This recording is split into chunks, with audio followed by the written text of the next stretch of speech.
Good evening. This is CTV News for Friday, March the 11th. I'm Sonia Shrivastava. Thank you for joining us this evening. Prince George's police put the cuffs on a serial bank robbery. It happened yesterday after hitting 4 banks back-to-back in Montgomery and Prince George's counties. And as our Byron Scott reports, the suspect practically delivered himself to police. This is 45-year-old Leroy Daly of Palmer Park. I thought there's no way it's going to be this easy to close this big bank robbery string.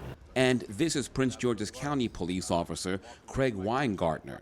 The two were brought together yesterday by the unpredictability of fate when Daly allegedly parked his car next to Weingartner's. Walked away from my cruiser. I flagged down some other investigators that I was with, and I showed them the picture, and we all agreed that it was the exact same vehicle. There had been a manhunt on for Daly, who police say robbed 4 banks yesterday, 1 in New Carrollton and 3 in Montgomery County within a 15-minute time span.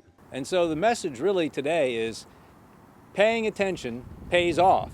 Police say it was after the Montgomery County heists that Daly went to this Vision Works at Woodmore Town Center. He allegedly parked his car next to Sergeant Weingartner's, who was eating lunch at this Noodles and Company. After finishing lunch, I walked out to my cruiser, which is just over my left shoulder, and parked right next to my cruiser was the suspect vehicle. Police say Daly is responsible for at least 9 bank robberies going back to September of last year, 3 in Montgomery County and 6 in all in Prince George's County, including this Wells Fargo behind me in Upper Marlboro. Now, police say in each of the cases, he gave the tellers a robbery note that included a hashtag. One said hashtag no police, one said hashtag be careful, and there was a couple of different hashtags. One was hashtag after work with a drawing of a skull and crossbone. The hashtags seemed to be some type of warning to the tellers, maybe not to get the police involved or not to press the alarm. But as far as the motive for the actual hashtag symbol, we have no idea. Police say Daly was arrested without incident. Prince George's County, Laurel City, and the FBI are investigating. Daly faces a slew of charges. I think it was a very bold move on his part to come up here in broad daylight with so many police cruisers. So this is a very popular area for police officers to eat with all the shopping center or all the restaurants around here. So I thought it was a very bold move on his part. Byron Scott, CTV News. Police say so far no weapon has been discovered and no word on how much cash was recovered. Meantime, Prince George's County Council will soon take up a budget plan submitted by County Executive Rashawn Baker for fiscal year 2017.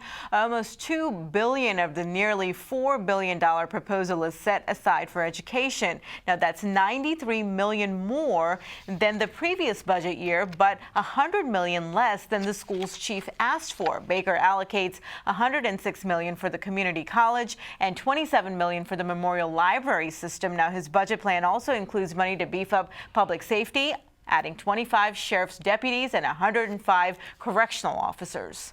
150 new officers to our police department. We are also providing 15 additional crossing guards to ensure the safety of our young people when they go back and forth from our schools. We must also make investments in protecting our homes and our families from fires and other emergencies. As a result, this budget includes 2 new recruit classes that will add 70 new fire and EMS personnel.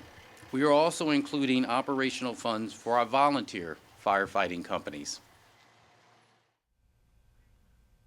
Curbing domestic violence is also a priority for Baker in the next budget year. His plan allocates $1 million to prevention programs, awareness efforts, and resources. Now, so far in 2016, there have been at least 7 domestic-related deaths in the county. Well, police are actively searching for a man they say repeatedly stabbed his girlfriend last week. Investigators say on March 7th, 34-year-old Richard Butler confronted the victim outside of a home in Upper Marlboro, repeatedly stabbed her, and then ran away. She was seriously hurt but is expected to survive. Police say Butler is also wanted in connection with the attempted sexual assault of a young woman at a Hyattsville apartment last Friday. He is also accused of throwing an incendiary device through a window of that same apartment, sparking a fire. No one, luckily, was injured in that, and he faces attempted murder, arson, and sex offense charges. If you have any information on either case, you can call the Anonymous Crime Solvers Hotline at 1-866-411-TIPS. Well, after years of fighting, Maryland's House of Delegates gives the initial okay to a bill that will increase punishments for drunk drivers, named after a Montgomery County police officer that was killed by an intoxicated driver. Noah's Law will make all drunk driving offenders, use an ignition interlock system.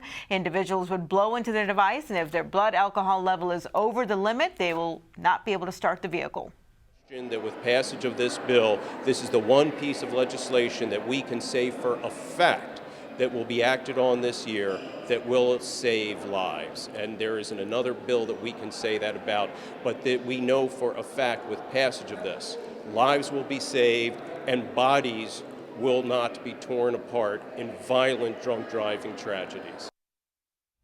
Now, the measure will also require anyone with a 0.08 alcohol level to have the device.